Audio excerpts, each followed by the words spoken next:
officially and or unofficially. Good morning, everybody. Or afternoon. It's afternoon. It's still morning for me inside my head. It's a cloudy day, and the sun hasn't really come out yet, so it still feels like it's early in the morning. But in any case, it is not. And this thing we're going to do together in this virtual space here today is afternoon lunchtime vinyasa. So we got about 30 minutes to do a little vinyasa flow.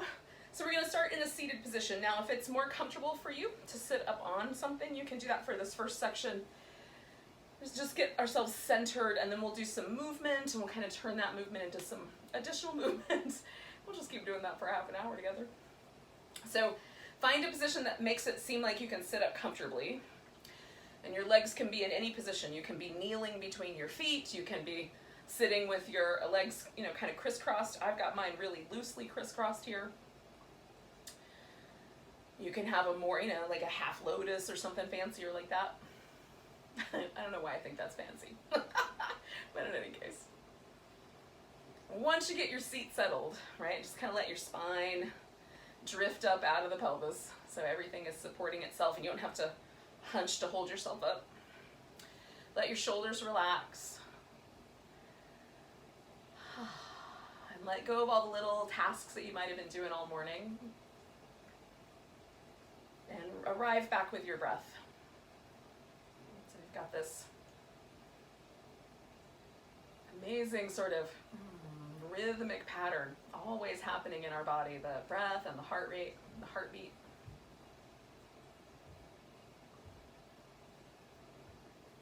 Those two rhythms here. Just see if we can match the rhythm of the breath a little bit.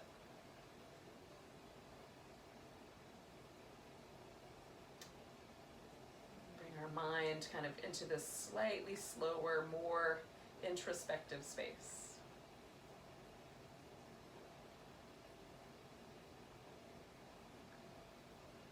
So you're going to drop your chin and kind of let your chin hang, but let the shoulders stay mostly where they were, and roll the head over one shoulder so you get this kind of stretch along the side of the neck. You can go as far back as it makes sense to go, and then come on back to the center and roll your head the other way. So we're going to do that about 4 more times, just rolling back and forth. I like to inhale as I get to the tippy top here, and then exhale back. Inhale. That tippy top, and exhale back. So just timing the movement with my breath.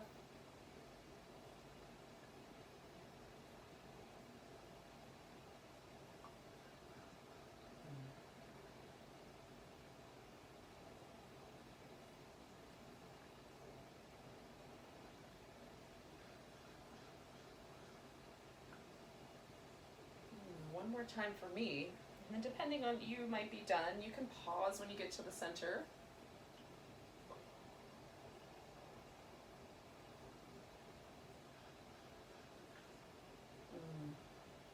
Then just bring your head back up.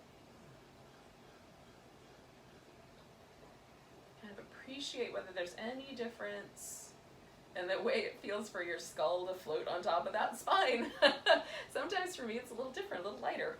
So let's do some shoulder circles. So you're just going to bring the shoulder blades towards each other, scoop them down, bring the shoulders forward, bring them up, bring them together, scoop them around. So we're working on all these muscles that move our shoulder blades around. Try to get them to scoop way off to the front, way up, way back, just as far around as you can go. Do that one more time.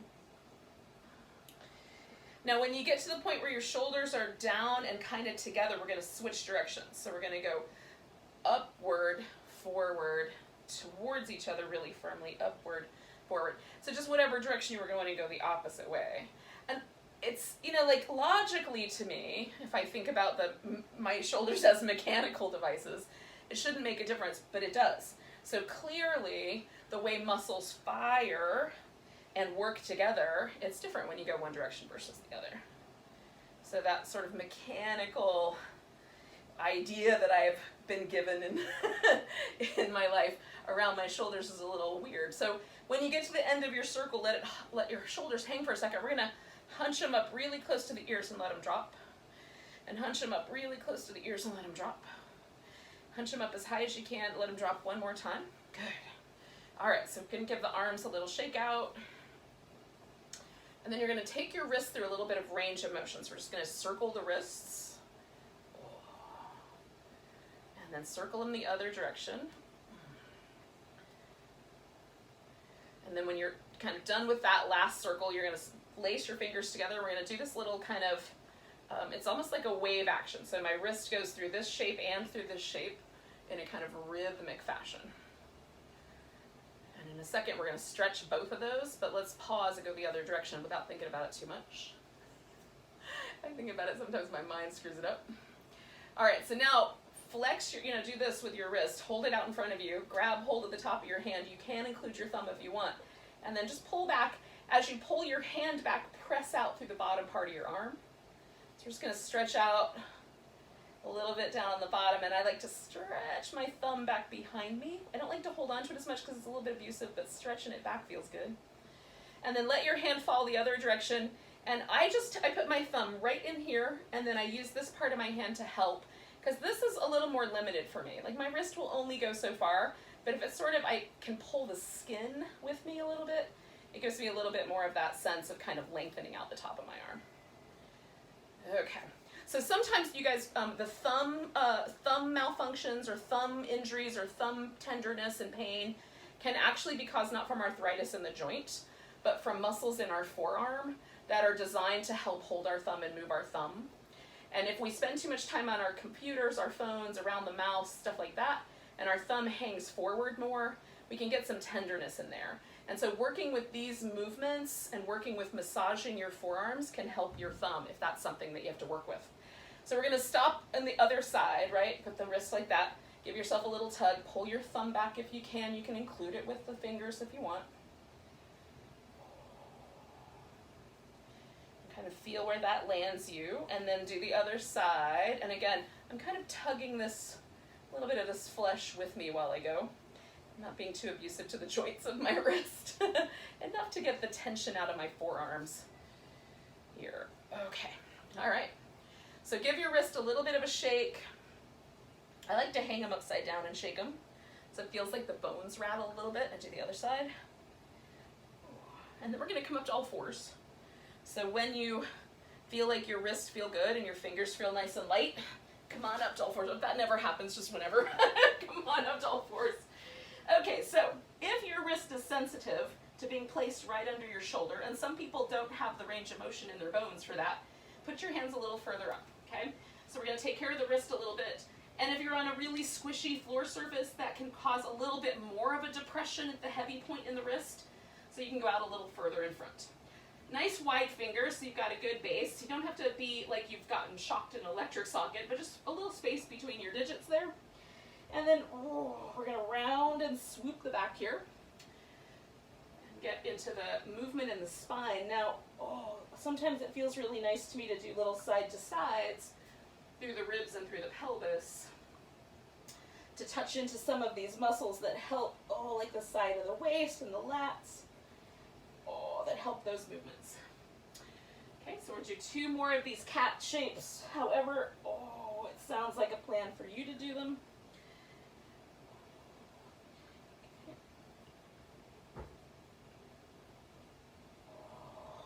Now, we're going to do a little thread the needle. So you can pick either arm. I'm going to take my right arm, put it underneath my left armpit, and then lower myself down to the floor. I don't want too much weight on my head. So if I need to, I can shift and go back towards child's pose with the hips so that the weight on the neck isn't so bad.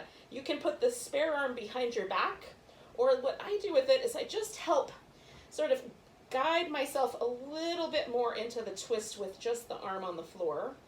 So you can do it either way. Press a little bit into your shoulder and pull backward a bit through your upper back. So there's a nice feeling of kind of twist and stretch from this top hip down to that bottom shoulder. You can even pull that hip back a little bit if it helps. It's a subtle move, but it feels good. So one more breath here, and then we're gonna spin out. And just take a moment to sort of rinse out the shoulder.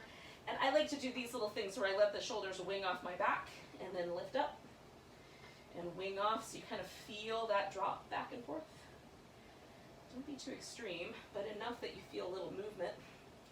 And then we'll do the opposite side. So you'll take the opposite arm and put it under, lower yourself down, choose the amount of spacing here with the body, choose how this arm is gonna be addressed, and then, you can kind of take this top hip a little farther away or a little closer in.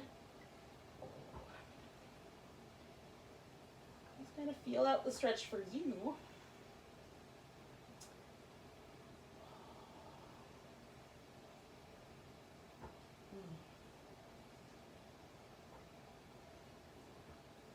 And take one more breath. And then we're going to come on back.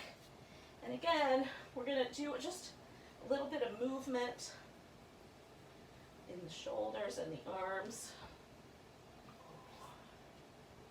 All right. Now we got one more thing we're going to do kind of in this kneeling position before we move on. And this is sometimes referred to as puppy dog pose. Now, we're going to try to do it so that we stretch out some of the muscles in our upper back and the back of our arm. And to do that, you're going to want your elbows about shoulder distance apart. So kind of look where your shoulder is and put your elbow on the floor about that far. And then just back yourself up until you can feel kind of a stretch in your back. Or if you're like me and you wind up with your forehead and your chest on the floor and you still don't feel anything, then what you can do is grab a couple blocks. Or anything firm will work and even. You just want to make sure that the pressure is even, or the height is even. And then you put your elbows there and kind of back yourself up. You can walk backward. And then to add the triceps, bring your hands behind your head. And this will stretch out the back of your arms. And some of the muscles in the shoulder. And if this doesn't feel right for you, don't do it. My voice gets weird when I do this. 2 more breaths.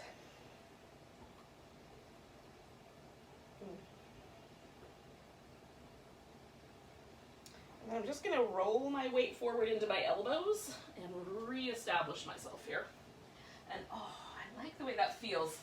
It's kind of a release, like in the muscles that, when you pull your lawnmower on, that rowing muscle. It's a nice release for those, which is like latissimus dorsi, a little serratus anterior, a little bit of my triceps. It's really nice. This little place where all these muscles up in here touch each other is nice to stretch out. Okay, so we're going to head into downward dog if it's available. Hands on the floor, tuck your toes, send yourself up, and then walk yourself back as needed to get the right amount of stretch length. So again, what I'm looking for is to be able to put myself on my arm bones, give myself a good solid shoulder construction, so I'm kind of lifting up into my shoulders, giving it a little hug through my armpits, and then, I want to go for my legs. And it might be like walking in place, which feels really good. Or maybe both your heels plant towards the floor and your hips lift. All right, yogis, so we're going to walk ourselves slowly up to the top, and if you can, kind of feeling that stretchy kind of space. As long as you can keep the weight on your upper body, you can even come into more of a squat like I'm doing. It's not a big squat. It's a little squattier. How's that? To give myself that extra layer. Because once I get to here, pretty much my weight comes into my legs. And so that's the stopping point.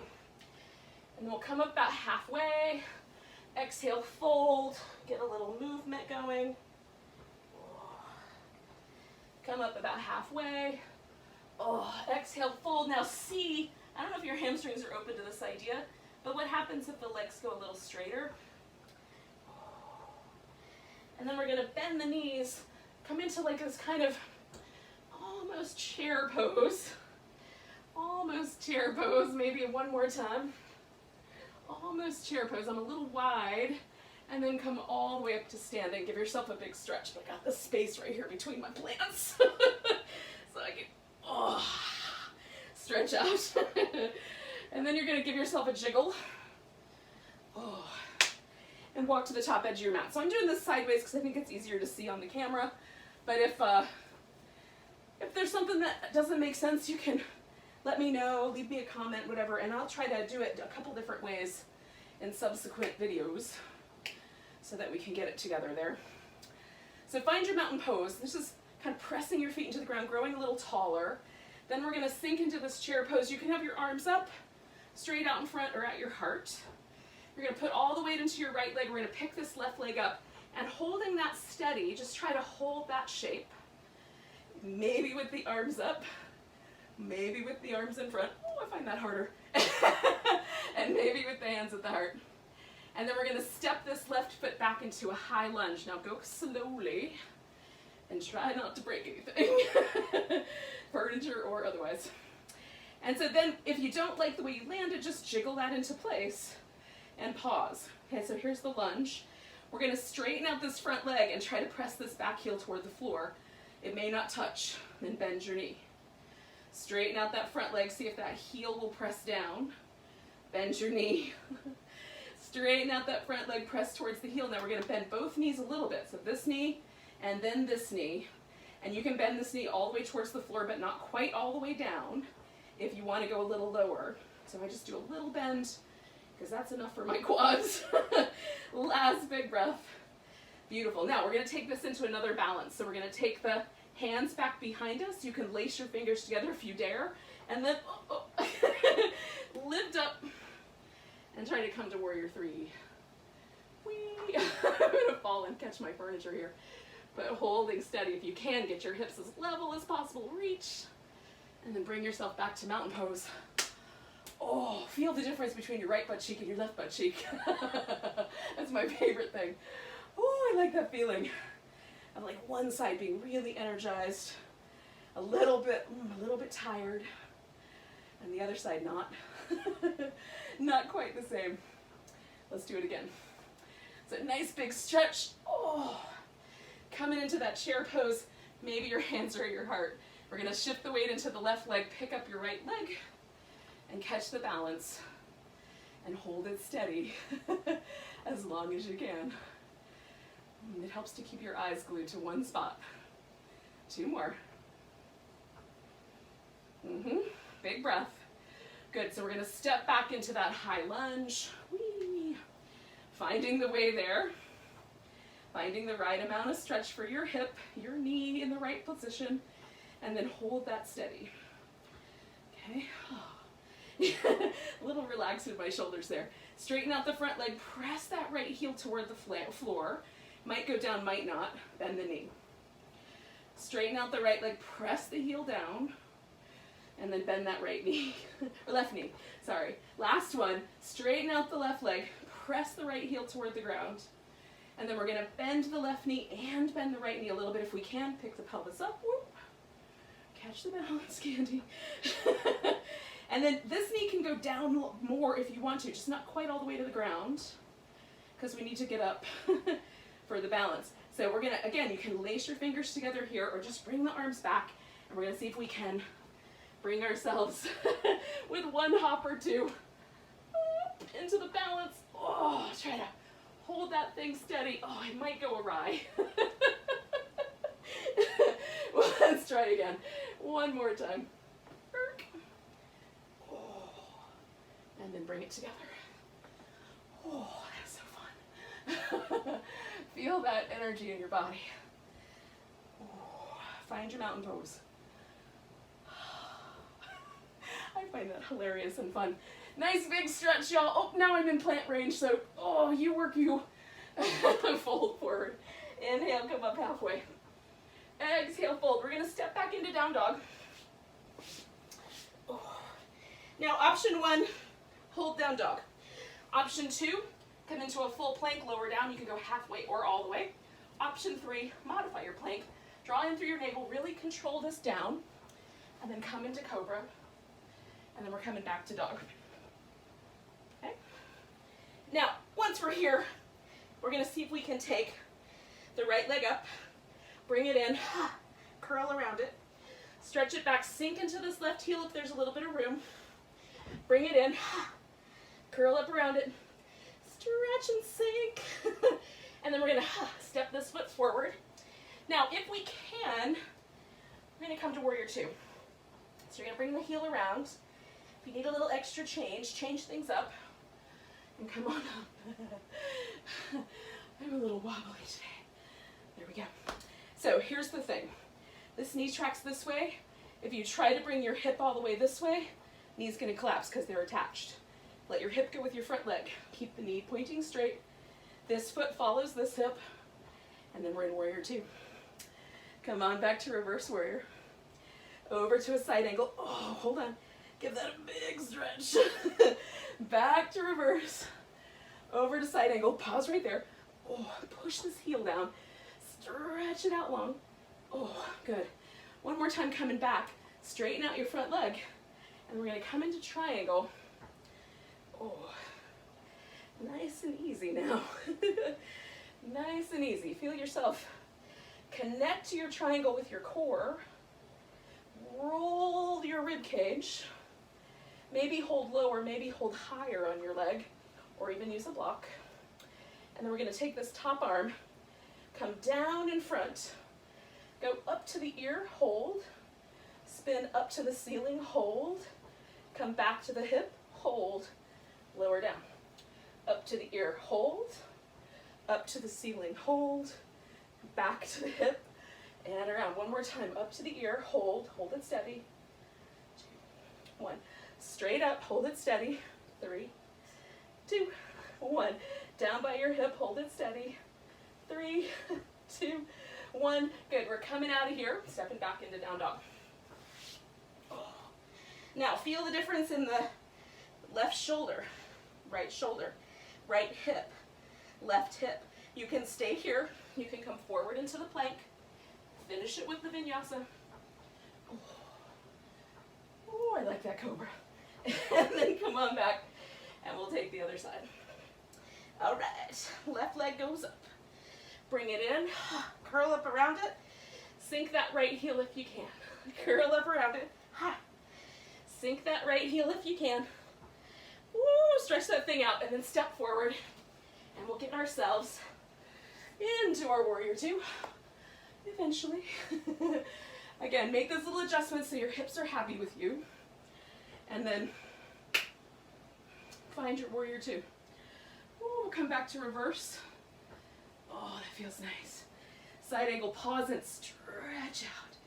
Good, come back to reverse. Oh. Side angle, pause it. Oh. Hold on, one more. Oh, that feels so good. One more time, coming back. And then we're gonna come into triangle. And again, what's important is that you take a moment to connect to the core, feel where your hips should land so they don't pinch. And then we're gonna take this top arm, hang it down, bring it up to the ear, pause, straight up, pause, down towards your hip, pause, swing it.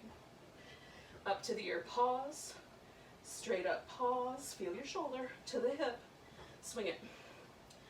This one we're gonna hold a little longer. Pause, hold 4, 3, 2, 1. Straight up, reach into it. 4, 3, 2, 1. Come into the hip. 4, 3, 2, 1. Let it swing. Oh, now, this time we're gonna come around and I'm gonna spin all the way around. This will be easier. Whoop, whoop.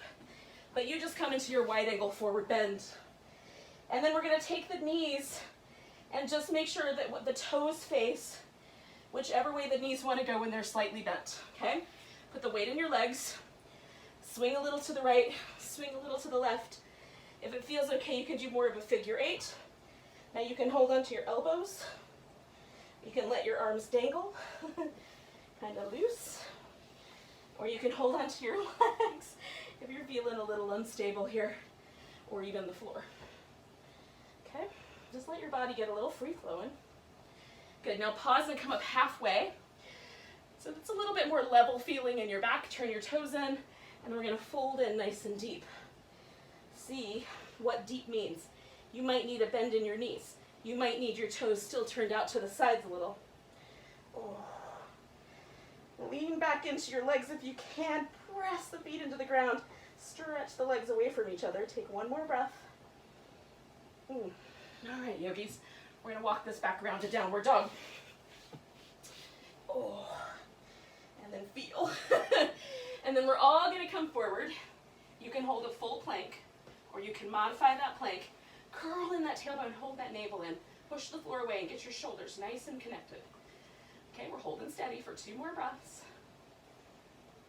Oh, I like a plank. Take one more breath. Feels so connected. Now, with control, lower down. Okay. So now you're down. You're going to stretch out. Whoa, reach those legs back there. Okay, hands up high, so that if I drew a line, my top fingers would line up, or my fingertips would line up about with my collarbone. Spread the hands out like little starfish. Inhale, press your legs into the floor, make them longer, and lift with your back. So I'm not doing this with my hands. I'm lifting with my back muscles as high as I can. Press your hands into the mat or floor and pull your elbows towards your back. And then come on back down. Pause for a second, shake things up. And now, again, now bring the fingertips down so they're about level with your chest muscles. Okay? Again, starfish fingers, energize your legs. Lift into cobra with your back muscles. Now bring the elbows towards the center. You can turn the palms to help and lift. Lift with all those back muscles, legs, and glutes. Really lift. No hands, just you. And then come on back down. Give it a little rinse. It's my favorite part. I love the afterglow of a cobra. Ooh, it's good. All right, yogis. So one more time. So I'm going to bring my hands all the way down to the waist. And this time we're going to get the upper body up first. Reach through those legs and then lift them off the floor. Elbows draw backwards towards each other a bit. Bring the shoulder blades in. So we're trying to open up that chest. One more big breath here. And then come on back down. We're going to windshield wiper out a little. Ooh. All right. So we're going to go back to downward dog. Ooh. Or to child's pose. Whichever one of those is your kind of erase your chalkboard pose, right? So that you have a moment where you can sort of rinse that out. All right, yogis, here's the question you have to ask yourself. Am I going to jump up to the top of my hands, or am I going to walk up there? We're going to come up halfway. Exhale and fold. Hang upside down and shake things. And then we're going to come all the way up to standing. Oh, give it a really big stretch. Oh, come back to your mountain pose.